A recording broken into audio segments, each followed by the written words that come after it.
Assalamualaikum warahmatullahi wabarakatuh. Alhamdulillah nahmaduhu wa nasta'inuhu wa nastaghfiruh wa na'udzu billahi min shururi anfusina min sayyiati a'malina may yahdihillahu fala mudilla lahu wa may yudlilhu fala hadiya lahu. Asyhadu an la ilaha illallah wa asyhadu anna Muhammadan abduhu wa rasuluh. Allahumma salli ala Muhammad wa ala ali Muhammad kama sallaita ala ali Ibrahim wa barik ala Muhammad wa ala ali Muhammad kama barakta ala ali Ibrahim fil alamin innaka Hamidum Majid. Ya ayyuhal hadirun ittaqullaha wa la tamutunna illa wa antum muslimun. Hadirin sekalian jamaah tarawih Masjid Mutiara Hikmah yang dimuliakan Allah. Alhamdulillah, saya bicara dengan tema kesederhanaan dalam perspektif Islam atau kesederhanaan menurut ajaran Islam. Hadirin sekalian, tentang kesederhanaan dalam Islam, saya melihat ringkasan dari beberapa skripsi, tesis, bahkan disertasi doktor. Kesimpulannya mengerucut. Ada yang menyimpulkan sebagai qanaah atau menerima apa adanya sehingga dia sabar, tidak putus asa. Walaupun akhirnya kesimpulannya mengerucut bahwa kesederhanaan dalam Islam itu adalah mengikuti kehidupan mulia Rasulullah Sallallahu Alaihi Wasallam. Hadirin sekalian, sering saya ungkap mengingatkan diri saya bahwa Rasulullah itu sangat kaya raya. Karena beliau saudagar, sukses. Beliau juga kalau perang ada ghanimah, ada harta rampasan untuk Allah dan Rasulnya yang dipegang oleh Rasulullah untuk kebutuhan umat nanti, itu 20%-nya, 1/5-nya. Sementara yang 80%-nya untuk sahabat, seluruh sahabat. Sebagai contoh, Rasulullah memiliki tanah Fadak yang keuntungannya per tahun sekitar 25.000 dinar. Kalau uang kita sekitar 75 miliar. Beliau ucapan itu kepada putrinya Siti Fatimah. Wahai Fatimah, ini aku berikan kepadamu karena aku masih punya utang mas kawin kepada ibumu. Walaupun dalam satu riwayat ketika Rasulullah wafat, Siti Fatimah meminta itu, Umar hanya menjelaskan bahwa Nabi itu tidak mewarisi atau tidak mewariskan, sehingga itu digunakan untuk kepentingan umat. Hadirin, suatu ketika Rasulullah masuk ke masjid menghamparkan tikar, namun di pinggirnya disimpan uang 90.000 dirham. Dirham itu uang perak.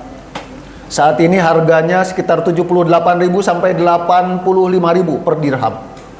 Jadi kalau kita kalikan 90.000 dirham dikali 78.000 saja, itu sekitar 7,2 miliar. Setelah Rasulullah sholat 2 rakaat, uang itu dibagi-bagikan kepada sahabat. Ini pernah ditulis oleh Dr. Antonio Safei dalam buku Entrepreneur Rasulullah.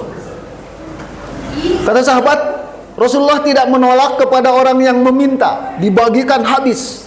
Kemudian pada sahabat juga berucap, itu bukan jumlah yang pernah Rasulullah bagikan dengan jumlah terbanyak. Artinya Rasulullah terkadang membagikan jauh lebih banyak dari itu.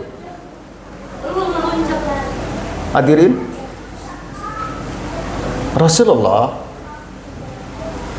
pernah berucap, apabila diberikan kepadaku segunung emas, maka segunung emas itu tidak akan ada padaku lebih dari 3 hari. Akan aku sedekahkan ke depan, ke belakang, ke kanan, ke kiri, habis. Jika ada lebih dari 3 hari padaku, itu hanya aku simpan untuk bayar utang saja, kata beliau. Sehingga kata Siti Aisyah Ummul Mukminin, ketika Rasulullah wafat, Rasulullah tidak meninggalkan warisan kecuali beberapa potong roti kering yang aku makan beberapa hari habis. Rasulullah hanya meninggalkan jubah yang penuh tambalan dan wadah air jolang kalau menurut kita mah, serta sebidang tanah. Namun sebidang tanah pun sudah dialokasikan untuk diberikan kepada pendatang untuk disodakohkan. Sehingga kata Siti Aisyah pula, pernah di dapurku selama sebulan tidak menyala api. Artinya tidak masak selama sebulan. Unbelievable kalau di rumah kita gitu. Padahal Rasulullah sangat kaya raya. Hadirin, tidak kurang dari 3 hadis. Yang saya kemukakan 1 hadis saja. Hadis Imam An-Nasai yang disahihkan oleh Syekh Al-Albani. Rasulullah SAW berucap, Abu Bakar di surga, Umar di surga, Utsman di surga, Ali di surga, Tolhah di surga, Jubair bin Awam di surga, Abdurrahman bin Auf di surga, Sa'ad bin Abi Waqqas di surga, Sa'id bin Zaid di surga, Abu Ubaidah bin Jarrah di surga. Ulama menandai dari 10 orang yang dijamin masuk surga dalam 1 hadis, walaupun banyak hadis lain. Contohnya, orang yang ikut perang Badar, Allah ampuni dosanya. Artinya jaminan surga. Namun berhubungan dengan salah satu hadis yang tadi, 10 orang yang dijamin masuk surga, ulama menandai 9 orangnya itu konglomerat. Hadirin, saya ambil yang pertama saja, Abu Bakar As-Siddiq. Pernah saya ungkapkan juga bahwa Abu Bakar As-Siddiq pernah membebaskan satu budak yang paling terkenal adalah muazzinnya Rasulullah, Bilal bin Rabah. Harganya nggak tanggung-tanggung, 30.000 dinar. Kalau tadi dirham uang perak, ini dinar uang emas murni. 4,2 gram emas murni. Jadi kalau ibu-ibu beli emas di toko, sekarang harganya 1 juta atau 1,1 juta. Karena memang kadarnya 70 atau 80% saja. Sementara dinar itu 99,99%. Harganya saat ini hampir 1.600.000 atau 1.597.000 per gram. Sehingga sekali membebaskan budak, Abdurrahman bin Auf itu kalau uang kita saat ini 201 miliar. Bukan orang terkaya, kalah sama Utsman bin Affan yang sekali sodako 1.000 kendaraan kuda sama unta penuh dengan perbekalannya untuk perang. Terlebih Abdurrahman bin Auf, orang terkaya saat itu, yang menjamin kehidupan seluruh istri-istri Rasulullah Ummul Mukminin dijamin oleh beliau. Veteran perang sahabat dijamin oleh beliau. Sekali ngasih kalau uang kita mungkin sekitar 700 juta per orang. Harta kekayaannya jauh. Kalau saat ini orang terkaya dunia Elon Musk, hartanya 3.000 triliun. Namun Abdurrahman bin Auf hartanya 72.000 triliun. Jadi kalau Elon Musk itu hanya 4%-nya saja. Orang terkaya di Indonesia, Prayogo Pangestu, hartanya hanya sekitar 715. Hanya 0,99%, 1% juga nggak masuk. Ya. Tapi sahabat Rasulullah itu semuanya bersahaja. Hadirin sekalian, jangankan sahabat Rasulullah yang kaya, pernah saya ungkap. Satu ketika kepada Rasulullah datang seorang tamu dengan perjalanan jauh, lusuh, lapar. Rasulullah memerintahkan seorang untuk mencari makanan di rumah istri-istrinya. Namun balik lagi itu, yang diperintahkan itu, karena tidak menemukan makanan di rumah istri-istri Rasulullah. Hadirin, saya berpikir istri Rasulullah itu 9. Dari 9 keluarga atau istri Rasulullah itu tak ada makanan untuk tamu. Sehingga Rasulullah berucap kepada para sahabat, siapa di antara kalian yang mau menjamu tamuku ini? Maka seorang sahabat angkat tangan, saya wahai Rasulullah. Ada yang menyebutkan itu Tolha. Maka Rasulullah menyerahkannya, dibawa oleh Tolha. Ketika sampai di pintu pagarnya, sahabat itu berucap, tunggu engkau di sini, aku akan masuk ke rumah menyiapkan makanan untukmu. Begitu masuk ke rumah, wahai istriku, di luar ada tamu Rasulullah yang mulia, adakah makanan untuk dia? Kata istrinya, wahai suamiku, demi Allah tidak ada, kecuali hanya satu porsi roti, itu pun untuk anak kita. Maka sahabat itu berucap, mohon tidurkan anak kita, sajikan satu porsi roti itu. Namun ketika engkau sajikan, matikan lampu. Logika lampu cempor, belum ada listrik di Madinah itu. Maka ketika disajikan, dimatikan lampu, tamu pun makan lahap. Ini pernah dijelaskan oleh dai sejuta umat. Makan lahap. Pribumi seolah-olah ngambil, kena tangannya ke tangan tamu, padahal tidak. Agar tidak canggung saja. Pribumi pun seolah-olah makan. Orang Jerman bilang ceplak, padahal tidak makan. Di malam itu tamu tidur kenyang, sahabat kelaparan, istrinya kelaparan, anaknya pun kelaparan. Pagi-pagi dibawa kepada Rasulullah. Ketika bertemu Rasulullah, tiba-tiba Rasulullah tersenyum. Semalam Allah tersenyum menyaksikan apa yang engkau lakukan dan istrimu lakukan. Istimewa. Satu porsi roti untuk orang lain.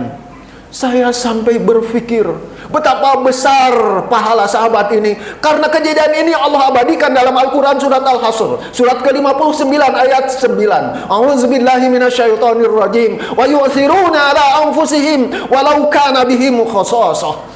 Dan mereka mendahulukan kepentingan orang lain di atas kepentingan dirinya sendiri, walaupun dirinya, keluarganya khasasah, kesusahan, memerlukan. Hadirin, setiap kali kita khatam Quran, saya hanya menandai kita baca surat Al-Hasr, surat 59 ayat 9, tengah-tengahnya. Maka pahalanya ditransfer kepada sahabat yang miskin bersahaja ini. Hadirin, kita terlalu jauh dibandingkan dengan para sahabat. Jika sahabat kaya namun bersahaja, kita masih miskin namun pelit. Ataupun kita miskin, kita pun masih belum banyak amal. Namun ada harapan. Hadis riwayat Imam Bukhari Muslim pendek sekali, hanya 4 kata. Al-mar'u ma'a man ahabba. Rasulullah berucap, hadis riwayat Bukhari Muslim, seseorang kelak pada hari kiamat akan bersama dengan orang yang dicintainya. Hadirin, ini sungguh harapan bagi kita. Modal kita tinggal mencintai Rasulullah dan para sahabat. Insya Allah kita akan dikumpulkan dengan Rasulullah dan para sahabat. Sampai sahabat bertanya, wahai Rasulullah, jika yang kami cintai itu jauh amalnya dengan kami. Kami berdosa, kami miskin, kami pelit, sementara mereka soleh, dermawan. Apakah tetap kami akan dikumpulkan? Sabda Rasul, na'am, benar. Hadirin, yang saya takutkan, ulama menandai hadis ini bukan hanya hadis harapan, namun ini hadis yang sangat mengerikan. Bagaimana tidak mengerikan ulama menandai? Bisa jadi seorang itu sholat, ibadah, rajin, namun yang dia cintai artis yang biasa mabuk, berzina, judi, bahkan kafir. Sungguh ini pelajaran bagi kita, bagi anak kita, bagi cucu kita. Mudah-mudahan Allah berikan kita kecintaan hanya kepada yang soleh saja, sehingga itu menjadi modal Allah kumpulkan kita kelak pada hari kiamat dengan orang-orang yang soleh, secara khusus bersama Rasulullah dan para sahabat. Alhamdulillahirabbil alamin. Allahumma shalli ala Muhammad wa alihi wa sahbihi wa sallim ajma'in. Amin. Allahumma ghafir lil mu'minina wal mu'minat wal muslimina wal muslimat al ahya minhum wal amwat ya qadiyal hajat. Ya Rabb, ampuni dosa kesalahan kami, ampuni kami jika kami masih pelit ya Rabb. Ya Rabb, jangan pernah kau hukum dan siksa kami jika kami salah dan lupa. Rabbana hablana min azwajina wa dzurriyyatina qurrata a'yun waj'alna lil muttaqina imama. Allahumma inna nas'aluka al-huda wa tuqa wal afafa wal ghina. Rabbana atina fid dunya hasanah wa fil akhirati hasanah wa qina adzaban nar. Wa sallallahu ala Muhammad wa alihi wa sahbihi wa sallim ajma'in. Alhamdulillahi rabbil alamin. Assalamualaikum warahmatullahi wabarakatuh.